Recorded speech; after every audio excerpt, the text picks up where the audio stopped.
Hallo die Spazis! Heute werden wir über die Präposition von, die Possessivpronomen und den Genitiv sprechen. Aujourd'hui, nous allons parler des trois formes d'appartenance. La préposition von, le génitif saxon et les pronoms possessifs. La première façon de le dire, c'est donc la préposition von. En fait, c'est la façon la plus française de le dire puisque elle ressemble exactement à la structure française. C'est-à-dire, quand je veux dire la mère de Lucius, je vais dire die Mutter von Lucius. Okay, donc la préposition von va me permettre de copier la structure française.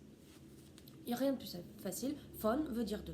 Mais les Allemands, quand il y a à l'intérieur de la structure de l'appartenance un prénom ou un nom de ville par exemple, donc ce qu'on appelle un nom propre, Paris, Josiane ou Madame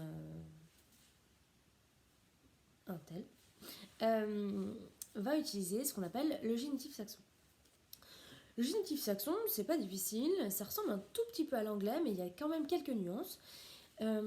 C'est qu'on va prendre notre nom propre et on va mettre un S au bout. Sans chercher, on met vraiment un S collé au bout. Donc, par exemple, je vais prendre 4 élèves. Méline, Justin, Louise et Axel. Ces 4 prénoms peuvent se prêter à l'utilisation du génitif saxon. Par exemple, la mère de Méline, Mélines Mutter.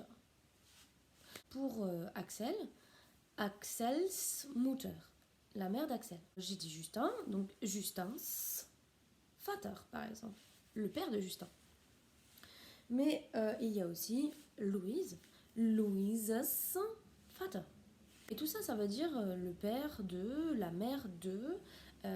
Ce qu'il faut faire très attention, c'est de ne pas mettre die Louises Mutter, ça ne se dit pas. Ça, il faut oublier.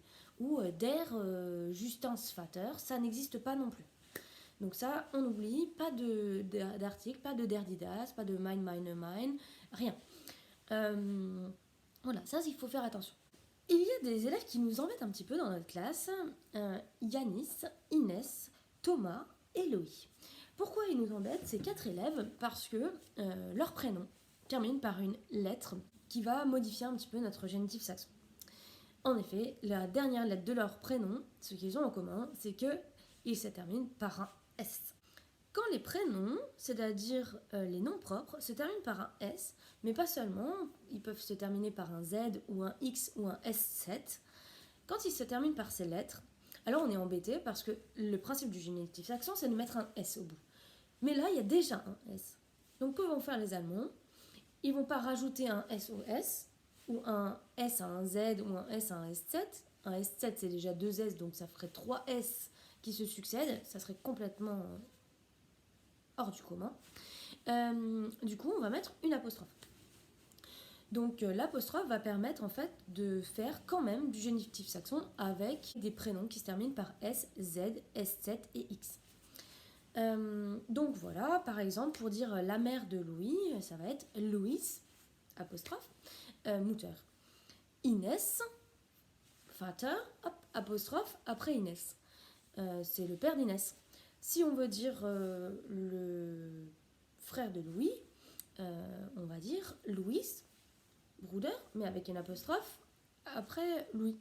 Yanis, de la même façon, Yanis Vater, on met une apostrophe pour quand même signifier que c'est la possession entre les deux. Nous allons ensuite parler d'une difficulté en allemand, c'est-à-dire la troisième façon d'exprimer l'appartenance, ce sont les pronoms possessifs, die Possessivpronomen.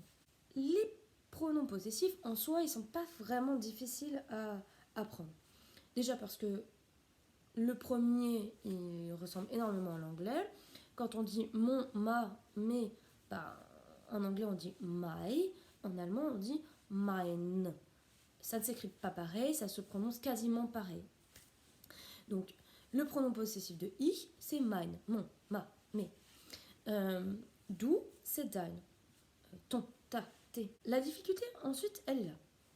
C'est-à-dire, pour dire son, ça, en allemand, on a 2 possibilités. il faut savoir qui est le possesseur, quel est le genre de la personne pour utiliser le bon pronom possessif.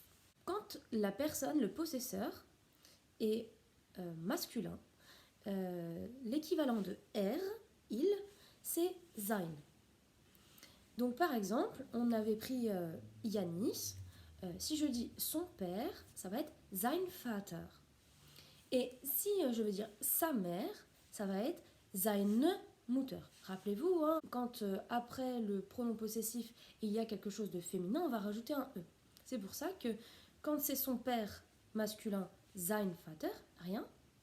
Et quand c'est sa mère, seine Mutter, là, on rajoute un E. Voilà, pour l'instant, c'est pas trop difficile parce que ça ressemble à mine et dein, sein. Pour l'instant, la logique est quand même respectée. Ce qu'il faut savoir, c'est que quand le possesseur est une femme, par exemple Inès, ça va être ir. Donc, ir, c'est le pronom possessif quand c'est une femme. Donc, par exemple, quand je veux dire son père à Inès, à elle, c'est ihr Vater.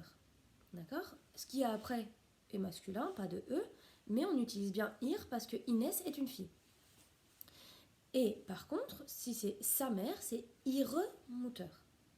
Ok?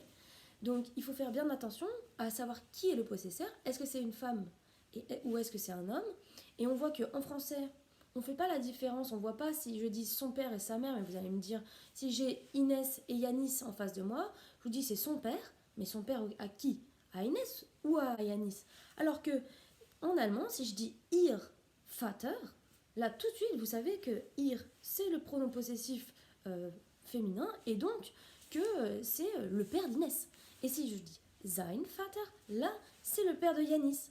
De la même façon, si je dis ihre Mutter, c'est forcément la mère de Inès. Si c'est seine Mutter, par contre, là ce sera la mère de Yanis.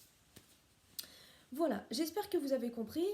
Il y a quelques difficultés dans l'appartenance, mais franchement rien d'insurmontable. En tout cas, je vous fais confiance pour tout bien apprendre et appliquer ça dans les exercices. Voilà, c'est tout pour moi. Tschüssi, die Spazies!